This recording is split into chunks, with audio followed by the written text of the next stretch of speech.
But before that, sport of a different sort, and that is the Peruvian football team.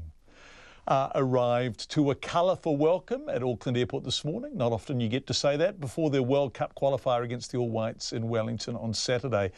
Despite being ranked 10th in the world, it's been 35 years since Peru last qualified for a World Cup. That's because they've got to get through via South America, right?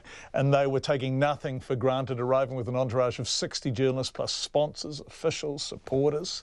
Lots of excitement in Peru about this, of course. Sports reporter Clay Wilson was there at the airport to see what all the fuss is about.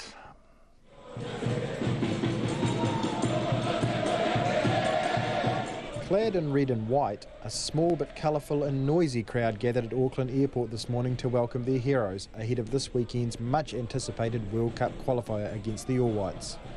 Luis Benavides said he'd flown 11 hours from Hong Kong, where he now lives, for the game.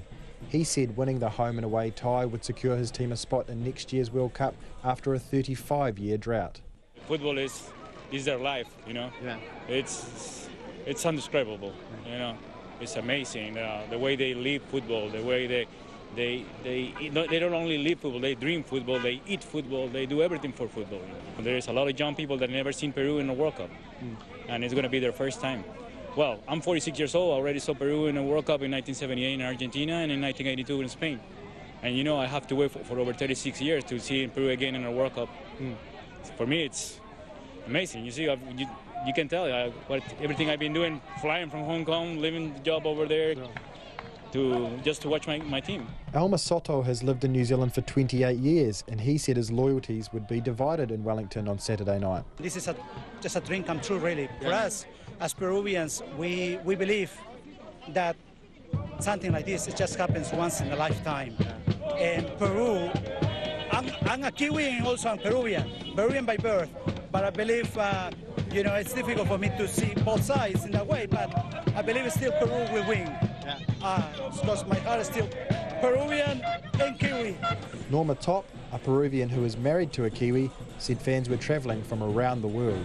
They're going in the bus, they're going in the driving, in the plane, everywhere. Everybody's going and they're coming from Japan, everywhere, they're coming from everywhere Australia, from the world. Singapore. Yeah, like people coming from the US, Japan, Europe, everywhere. They're coming to New Zealand and from Australia. There's heaps of them coming. So excited was Diana Pereira about the game, she arrived at the airport 2 hours ahead of the Peruvian team.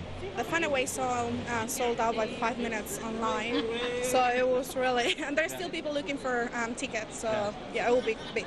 You guys sort of treat football like a bit of a party, eh? Like yeah, it is, and it is for us. It's not like, you know, it's not, I don't know, I know that rugby maybe you go and watch it to the pub and that's it, but here it's more like a celebration. We have songs, we dance, we play a little bit, you know, it's just time to be silly and cheer for your country. So what can Kiwi fans watching on TV and in the stands in Wellington on Saturday, what can they expect from the Peruvian supporters? Oh, lots of noise. Yeah, lots of noise, lots of cheering, people jumping up and down the whole time, the whole time.